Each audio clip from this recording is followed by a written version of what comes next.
پھر جب موسیٰ نے مدت پوری کر دی اور اپنے گھر کے لوگوں کو لے کر چلے تو طور کی طرف سے آگ دکھائی دی۔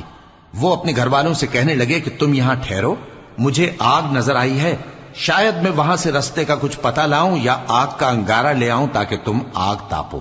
سو جب اس کے پاس پہنچے تو میدان کے دائیں کنارے سے ایک مبارک جگہ میں ایک درخت میں سے آواز آئی کہ اے موسیٰ، یہ میں ہوں اللہ، تمام جہانوں کا پروردگار، اور یہ کہ اپنی لاٹھی ڈال دو۔